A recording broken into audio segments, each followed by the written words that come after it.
ఇంట్లో పూజ చేసేటప్పుడు దేవునికి ఈ నైవేద్యం పెడితే మనం కుబేరులు అవ్వడం ఖాయమండి. మన దేవుళ్ళకు పూజ చేసే సమయంలో నైవేద్యం సమర్పించడం అనేది ఎప్పటినుంచో ఆనవాయితీగా వస్తుంది. అయితే దేవుళ్ళకు నైవేద్యం పెట్టి పూజలు చేసినంత మాత్రాన ఎలాంటి ఫలితం లభించదు అని చెప్పి పండితులు చెప్తున్నారు. మరి దేవునికి ప్రసాదం సమర్పించేటప్పుడు కొన్ని నియమాలైతే మనం ఖచ్చితంగా పాటించాలండి. అప్పుడే మీరు పెట్టిన నైవేద్యానికి పుణ్యఫలం దక్కుతుంది. అయితే ఇంట్లో పూజ చేసేటప్పుడు దేవునికి ఏ నైవేద్యం పెట్టాలి? దేవుళ్ళకు నైవేద్యం సమర్పించే సమయంలో ఎలాంటి విషయాలపై శ్రద్ధ వహించాలి? అనేటువంటి విషయాల గురించి మనం ఈ వీడియోలో క్లియర్‌గా తెలుసుకుందాం. భగవంతునికి సమర్పించే నివేదన విషయంలో శుచి, శుభ్రతగా ఉండాలి. దేవునికి పెట్టే నైవేద్యం ఎల్లప్పుడూ కూడా వెండి, బంగారం లేదా రాగి పాత్రలలోనే పెట్టాలండి. అలాగే దేవుని నైవేద్యం ఎప్పుడు కూడా ప్లాస్టిక్, స్టీల్ లేదా గ్లాస్ గిన్నెల్లో అస్సలు యూజ్ చేయకూడదు. వేడిగా ఉన్న పదార్థాలని అస్సలు దేవుడికి నైవేద్యంగా పెట్టకూడదండి. అది మహాపాపం. మనం తింటామా అండి కాలిపోయే వస్తువులు? తినలేం కదా! మరి ఆ దేవుడు తింటాడా చెప్పండి? అది కాబట్టి మరీ వేడిగా కాలిపోయేటువంటి పదార్థాలను దేవునికి నైవేద్యంగా పెట్టొద్దు. అలా అని చెప్పి చప్పగా చల్లారిపోయినటువంటి నైవేద్యాన్ని కూడా పెట్టకూడదు. గోరువెచ్చటి పదార్థాలను దైవానికి నైవేద్యంగా పెట్టాలి. పరమేశ్వరుడికి మాత్రం ఎప్పటికీ కూడా తీపి పదార్థాలు సమర్పించకూడదని గుర్తుంచుకోండి. ఈశ్వరుడి పూజలో బిల్వపత్రాలు, పాలు, పెరుగు, తేనె, నెయ్యి వంటి వాటిని ఎక్కువగా సమర్పించాలండి. కాబట్టి సోమవారం పూజ చేసేవాళ్ళు మాత్రం దేవుని పూజలో నైవేద్యంగా తీపి పదార్థాలను సమర్పించవద్దు. అయితే ఒక్కొక్కసారి మనం దేవునికి పెట్టినటువంటి నైవేద్యాన్ని తరచూ చీమలు పడుతుంటాయి. దేవుని నైవేద్యం కనుక చీమలు పడితే మీకు అదృష్టం పడుతుందని చెప్పి అర్థమండి. ఇలా పడితే మీకు ఉన్నటువంటి ఆర్థిక కష్టాల నుంచి మీరు బయటపడతారు అని కూడా అర్థం. అలాగే మీ ఇంట్లోకి లక్ష్మీ దేవత అడుగుపెడుతుందని సంకేతం.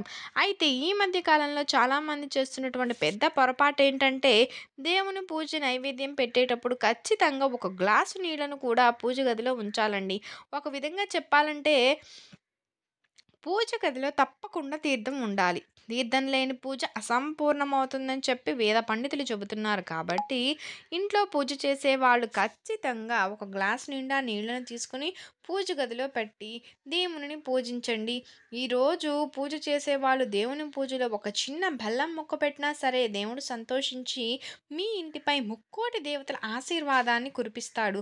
దేవుని పూజలో పంచదారను నైవేద్యంగా సమర్పిస్తే మీ ఇంట్లో ఉన్న చిన్న పిల్లలకు ఎటువంటి నరదిష్టి తగలకుండా ఎల్లప్పుడూ కూడా ఆరోగ్యంగా ఉంటారు. పట్టిక బెల్లాన్ని నైవేద్యంగా సమర్పిస్తే మంచి ఆరోగ్యం లభిస్తుంది. లక్ష్మీదేవికి క్షీరాన్నం తీపి పదార్థం అంటే చాలా చాలా ఇష్టం కాబట్టి ఎవరైతే డబ్బు సమస్యలతో బాధపడుతూ ఉంటారో అలాంటి వారు శుక్రవారం రోజు పూజ చేసి లక్ష్మీదేవికి క్షీరాన్నాన్ని కానీ తీపి పండ్లను కానీ నైవేద్యంగా పెట్టి గులాబీ పువ్వులతో పూజ చేస్తే లక్ష్మీ కటాక్షం కలుగుతుంది. అలాగే అష్టైశ్వర్యాలను ఆరోగ్యాన్ని ప్రసాదించే లక్ష్మీదేవికి వరిధాన్యంతో చేసిన పదార్థాలను నైవేద్యంగా పెడితే మీ కుటుంబంపై ఎల్లప్పుడూ కూడా లక్ష్మీదేవి అనుగ్రహం ఉంటుంది. శుక్రవారం పూజ చేసే వాళ్ళు ఉదయాన్నే తలస్నానం చేసి తులసి మొక్కకు పచ్చిపాలు పోసి చాలు లక్ష్మీదేవి ఆశీర్వాదం వల్ల మీ ఇంట్లోకి ఎక్కువగా డబ్బొస్తుందండి. శివుడికి కొబ్బరికాయ, అరటిపళ్ళు నైవేద్యం పెట్టి మారేడు దళాలతో అర్చన చేస్తే మీ కుటుంబంపై ఎల్లప్పుడూ కూడా శివానుగ్రహం ఉంటుంది. దేవుని పూజలో మామిడి పళ్ళను సమర్పిస్తే మీ సొంత ఇంటి కల నెరవేరుతుంది. అలానే మీ ఆస్తిపాస్తులన్నీ రెట్టింపు అవుతాయి. మంగళవారం రోజు ఆంజనేయ స్వామి పటం ముందు 21 తమలపాకులు ఉంచి పూజ చేస్తే మీరు ఏ కోరిక కోరుకున్నా సరే అండి అది వెంటనే నెరవేరుతుంది.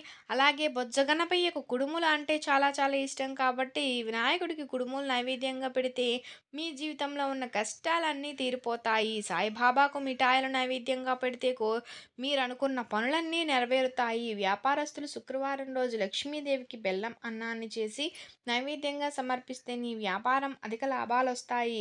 అలాగే శనివారం రోజు వెంకటేశ్వర స్వామి వారి పటానికి తులసిమాల వేసి పూజ చేస్తే చాలు మీరు ఊహించని ఐశ్వర్యం మీకు వరిస్తుంది. అరటి పళ్ళను దేవునికి నైవేద్యం పెడితే ఆగిపోయిన పనులన్నీ త్వరగా పూర్తవుతాయి. అప్పులు బాధలు తొలగిపోయి కొబ్బరికాయను దేవునికి నైవేద్యంగా పెడితే మీ ఇంట్లో డబ్బు సమస్యలు ఉండవు. పులిహారను దేవునికి నైవేద్యంగా పెడితే ఇంటి యజమాని యొక్క సంపాదన విపరీతంగా పెరుగుతుందండి. రవ్వ లడ్డు నైవేద్యంగా పెడితే అప్పులన్నీ కూడా తీరిపోతాయని చెప్పవచ్చు. యాపిల్ పండ్లను నైవేద్యంగా పెడితే మీ ఇంటికి ఉన్న దరిద్రం తొలగి మీ ఇంట్లో ధన ప్రవాహం పెరుగుతుంది. కమలా పళ్ళను నైవేద్యంగా సమర్పిస్తే చాలా కాలంగా పెండింగ్ ఉన్న పనులన్నీ నెరవేరుతాయి. కొబ్బరికాయలో త్రిమూర్తులుంటారని నమ్ముతారు.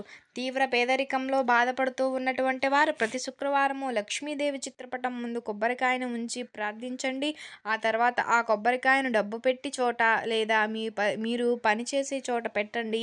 ఇలా చేయడం వల్ల లక్ష్మీ కటాక్షం కలుగుతుందని చెబుతూ ఉంటారు. అలాగే శుక్రవారం నల్ల చీమలకు ఆహారం నైవేద్యంగా నల్ల చీమలకు పంచదార వేయండి. ఇలా గనక చేసినట్లయితే మీ పనుల్లో వచ్చే అడ్డంకులన్నీ తొలగిపోతాయి. సపోటా పండును దేవునికి నైవేద్యంగా పెడితే వివాహాది శుభకార్యాల విషయంలో ఎదురయ్యే ఆటంకాలు తొలగిపోతాయి. వివాహం కాని వారికి తొందరగా వివాహం నిశ్చయం అవుతుంది. దేవునికి నేరేడు పండ్లను నైవేద్యంగా సమర్పిస్తే ఏలినాటి శని దోషాలు తొలగిపోతాయి. ద్రాక్ష పళ్ళను నైవేద్యంగా పెడితే మీ ఇంట్లో సిరి సంపదలు లభిస్తాయండి. అలాగే జామ పండును నైవేద్యంగా పెడితే అనారోగ్య సమస్యలన్నీ కూడా తొలగిపోయి అదేవిధంగా దాంపత్య జీవితంలో వచ్చేటువంటి కలహాలన్నీ కూడా తొలగిపోతాయని చెప్పవచ్చు. దేవునికి పెట్టిన నైవేద్యానికి తప్పకుండా తినాలండి. వీలైతే ఆ నైవేద్యాన్ని అందరికీ పంచిపెట్టడానికి ప్రయత్నించండి. దేవుని నైవేద్యం ఇతరులకు పంచడం వల్ల పూజ చేసిన వాళ్ళందరికీ మరింత శుభ ఫలితాలు కలుగుతాయని చెప్పి హిందూ సాంప్రదాయంలో ప్రకారం దేవుళ్ళందరికీ ఎప్పుడు కూడా తీపి పదార్థాలను మాత్రమే నైవేద్యంగా సమర్పించాలి. ఇలా చేయకపోతే దేవుళ్ళకు కోపం వస్తుందని చాలామంది నమ్ముతూ ఉంటారు. దేవునికి నైవేద్యం పెట్టేటప్పుడు మధ్యలో నీళ్ళను చల్లుతూ ఉండాలండి. బయట కొన్ని వంటకాలు మాత్రం దేవునికి నైవేద్యంగా పెట్టకండి. అలాగే నిల్వ ఉన్నవి అంటే పులిసిపోయిన పదార్థాలను నైవేద్యంగా పనికిరావు. నైవేద్యం పెట్టిన తరువాత తప్పనిసరిగా హారతి ఇవ్వాలి. ఎవరైతే దేవునికి నైవేద్యం పెడతారో వాళ్ళే దేవునికి హారతి ఇవ్వాలి.